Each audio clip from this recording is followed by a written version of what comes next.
حضرت مولانا جامی رحمۃ اللہ علیہ ایک نعت لکھنے کے بعد جب حج کے لیے تشریف لے گئے تو ان کا ارادہ یہ تھا کہ روضہ اقدس کے پاس کھڑے ہو کر یہ نعت پڑھیں گے۔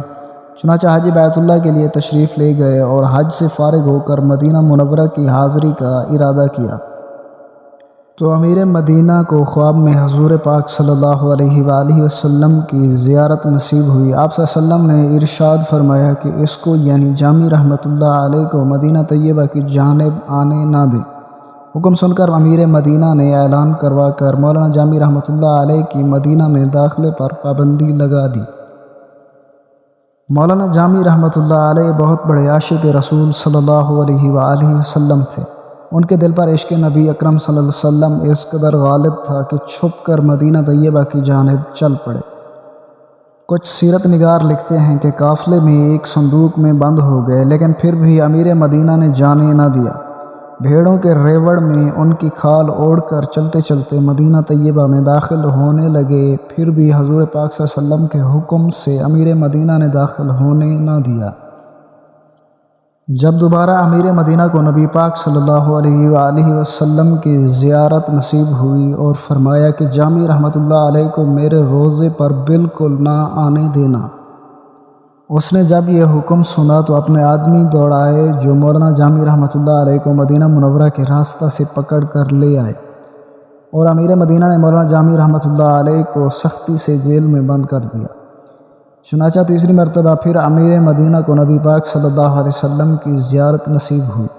آپ صلی اللہ علیہ وسلم نے فرمایا کہ جامی کوئی مجرم نہیں ہے، بلکہ اسے اس لیے روضے پر آنے سے روکا ہے کہ اس نے کچھ اشعار لکھے ہوئے ہیں جن کو وہ میری قبر انور کے پاس پڑھنا چاہتا ہے۔ اگر یہ مدینہ طیبہ پہنچ گیا اور میری قبر انور کے پاس اس نے یہ اشعار پڑھ لیے تو مجھے قبر انور سے نکل کر جامی سے مصافحہ کرنا پڑے گا، لہٰذا اسے روکو۔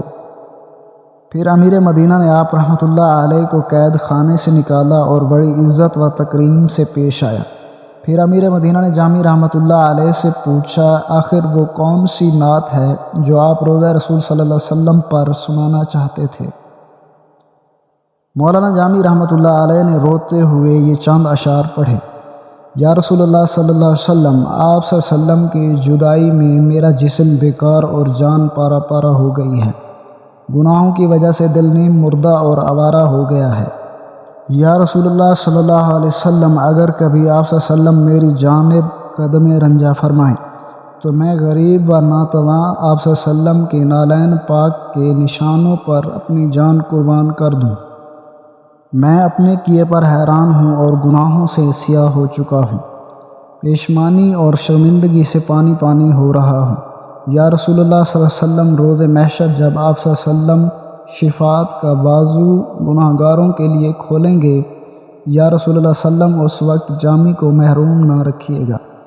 ماشاءاللہ اتنی خوبصورت نعت کے اشعار۔ اللہ پاک نبی پاک صلی اللہ علیہ وسلم کے صدقے میں ہم سب گناہ گاروں کی بھی مغفرت فرمائے اور روز محشر ہم سب کو نبی پاک صلی اللہ علیہ وسلم کی شفاعت نصیب فرمائے، آمین۔